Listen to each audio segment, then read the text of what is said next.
ہمیں اللہ کے امر کو اور حضور پاک صلی اللہ علیہ وسلم کے طریقے کو دیکھنا ہے، جس کی ہرنی میں، جس کی جدائی پر آپ خطبہ دیا کرتے تھے، کھجور کا تنا ٹیک لگا کے جمعے کا خطبہ دیتے تھے۔ مجمع زیادہ ہو گیا، ذرا اونچی جگہ پر کھڑے ہونے کی ضرورت پیش آئی۔ لو اتخذنا لک منبرا، لو اتخذنا لک منبرا، یا رسول اللہ اگر ہم آپ کے لیے ممبر بنا دیں تو کیا خیال ہے، اونچے ہو کے ذرا مجمع سامنے رہے گا؟ فرمایا بے شک ضرور بنا دو۔ ممبر بنا۔ یہ ممبر یہاں وہ استوانہ لکڑی کا ستون، کھجور کی لکڑی کا ستون، اور ادھر آپ کے حجرات مبارکہ۔ اب جمعے کا دن آپ اپنے حجرہ مبارک سے نکلے، ممبر پر آنے کے لیے وہاں سے آئے، اور وہ جو لکڑی کا ستون ہے کھجور کی کا، اس کو پار کیا اور قدم رکھا ممبر پر۔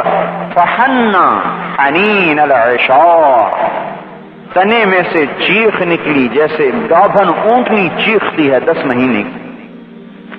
تنا ایسے چیخا جیسے اونٹنی گابھن چیختی ہے، رویا۔ آپ پیچھے کو لوٹ آئے، اس کو یوں گلے سے لگایا، فرمایا ارے کیا تجھے یہ پسند نہیں کہ تو جنت کا درخت بن جائے اور جنت والے تیرے میوے اور پھل کھائیں؟ فسکن روعہ، اب اس کا رونا بند ہوا، جیسے ہچکیاں لیتا ہے، ہچکیاں لیتے لیتے لیتے خاموش ہوا۔ فانشقت الارض، زمین پھٹی اور تنا اس میں غائب ہو گیا۔ جس کی ایسی عالمی نبوت اور جس کا اتنا عالی درجہ اور مقام، میرے بھائیو اور دوستو، اس کے طریقے سے ہٹ کر کون عزت پائے گا؟ اور اس کے طریقے سے ہٹ کر مال کما کر کسی کو مال سکون نہیں دے گا، اس کے طریقے سے ہٹ کر کسی کو دنیا عزت نہیں دے سکتی۔ حضور پاک صلی اللہ علیہ وسلم کے طریقے ہی میں دنیا اور آخرت کی کامیابی ہے۔ میرے بھائیوں، ہم یہ تبلیغ میں دعوت دے رہے ہیں کہ ساری جہانوں کی کامیابی، سارے انسانوں کی کامیابی، تمام طبقات امت کی کامیابی اللہ پاک کے حکموں میں اور حضور پاک صلی اللہ علیہ وسلم کے طریقے میں ہے۔ جو اس طریقے پر تل کر آئے گا وہ ہے کامیاب، جو اس طریقے سے ہٹ جائے گا چچا ہو کر بھی ہلاک ہے۔ اور وہ ایک ہی کلمہ ہے کائنات کی آزادی کا اور کائنات کی کامیابی کا۔ آپ نے قبیلہ قریش جمع ہے، چچا کے پاس بیٹھے ہوئے ہیں، چچا کہتے ہیں بھتیجے تم اپنے ان بڑوں کی بات مانتا کیوں نہیں؟ فرمایا یا عام کلمۃ واحدۃ، یا معاشر قریش کلمۃ واحدۃ لو تعطونها، ایک بول میرا مان لو، عرب اور عجم تمہارا غلام بن جائے گا۔ ابو جہل کہنے لگا ابھی کا 10 کلمات، تیرے باپ کی قسم 10 دفعہ پڑھنے کو تیار ہے، 10 بول پڑھنے کو تیار ہے۔ میں کہو کہ میں اللہ کا رسول ہوں اور اللہ ایک ہے۔ انہوں نے کہا یہ ہم نہیں کہتے۔ جب وہاں سے مایوس ہوئے تو کہا یا عم انت فقلها احاج لك بها عند الله يوم القیامہ، اے چچا تو کہہ دے، اگر یہ نہیں کہتے میں تیری قیامت کے دن سفارش کروں گا۔ لیکن اتنا قریب ہو کر جب حضور صلی اللہ علیہ وسلم کا طریقہ اندر میں نہیں آیا تو قانون دنیا سے ناکام ہو کے چلا گیا۔ فاصدع بأمرك لم تصبك صبابة ولقد صدقت وكنت قبل أمينا ولقد علمت بأن دين محمد من خير أديان البرية دينا لولا الملامة أو حذار مسبة لوجدتني سمحا بذاك مبينا۔ اے بھتیجے مجھے پتہ ہے تیرا دین سچا ہے، تو کھڑا ہو کے بات کر، لیکن میں بات یہ ہے کہ میں تیری بات نہیں مان سکتا کہ قریش کی عورتیں مجھے تانے دیں گی۔ بھتیجے کا دین قبول کر لیا۔ ہاں میرے بھائیوں اور دوستوں، دنیا سے ناکام چلا گیا۔ ایک کامیابی کا راستہ ہے اور بلال کا کوئی رشتہ نہیں ہے، کوئی واسطہ نہیں ہے، زندگی کو نبی کے طریقے میں ڈھال دیا، زندگی کو نبی کے امر پر ڈھال دیا۔ اللہ پاک نے عزت دی، رفعت دی، اونچائی دی، مسجد نبوی کا مؤذن بنایا۔ اور میں آپ کیا جانے کہ مؤذن کسے کہتے ہیں؟ ہم تو ڈاکٹر صاحب کو جانتے ہیں، وکیل صاحب کو جانتے ہیں، وزیر صاحب کو جانتے ہیں، ہمیں کیا خبر کہ مؤذن کسے کہتے ہیں؟ مؤذن وہ شخصیت ہے جسے قبر کی مٹی نہیں کھا سکتی. لا یدود فی قبرہ، جو اللہ کی رضا کے لیے اذان دیتا ہے قبر کی مٹی اسے نہیں کھا سکتی. اطول اعناقا یوم القیامہ، قیامت کے دن اس کی اونچی، سب سے اونچی گردن. این الفقہاء، این الائمہ، این المؤذنون. فرشتہ اعلان کر رہا ہے، فقہاء مسجد کے امام، اذان دینے والے باہر آ جاؤ. یہ تین طبقات تو باہر آ گئے، ڈاکٹر صاحب بھی قطار میں کھڑے ہیں، وزیر صاحب بھی قطار میں کھڑے ہیں، اور انجینئر صاحب بھی قطار میں کھڑے ہیں. آج سب کی قطاریں لگ رہی ہیں اور ان کو آگے لا کر کہا جا رہا ہے بچھاؤ ان کے لیے موتیوں کے ممبر اور بٹھاؤ ان کو ممبروں پر، حساب کتاب لو ان کا. ہمیں کیا خبر میرے بھائیوں، قرآن کی کیا عظمت ہے.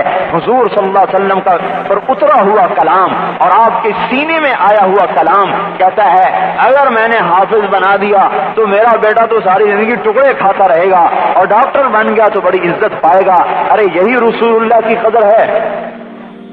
ان فی الجنت نہرن اسمہ ریان علیہ مدینۃ من مرجان لہ 70,000 باب من ذہب وفضۃ لحامل القرآن.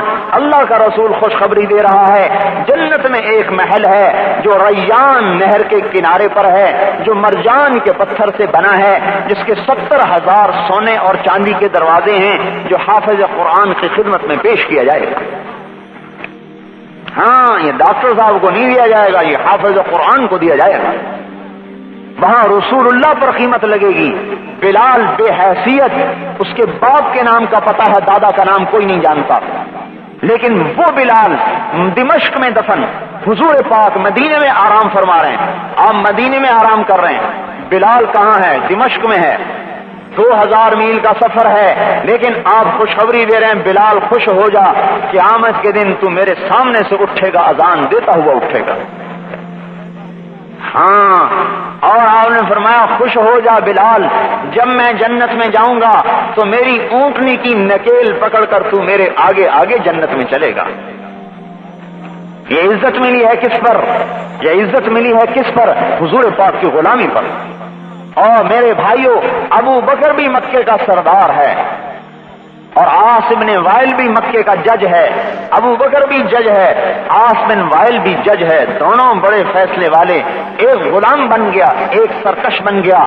عاص بن وائل جہنم میں اپنی آنتوں کو گھسیٹتا پھرتا ہے اور ابو بکر نبی کا غلام بن کر آپ سے بشارت لے رہا ہے. آپ نے فرمایا انی لعارف رجلا باسمہ و باسم ابیہ و امہ لا یاتی بابا من ابواب الجنت الا قال مرحبا مرحبا، اے تشریفا مبارکہ.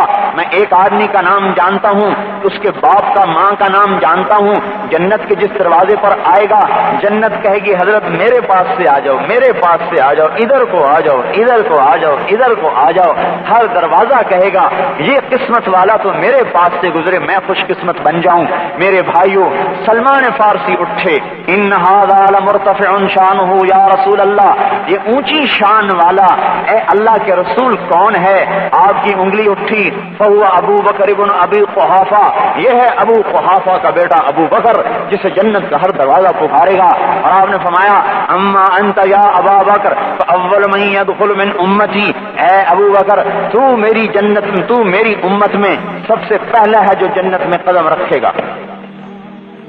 بلال جو آگے جا رہے ہیں وہ اس لیے آگے نہیں جا رہے کہ وہ پہلے ہیں، وہ حضور صلی اللہ علیہ وسلم کے اونٹنی کی لگام پکڑ کر جانے والے جا رہے ہیں، وہ تو اس لیے ہیں.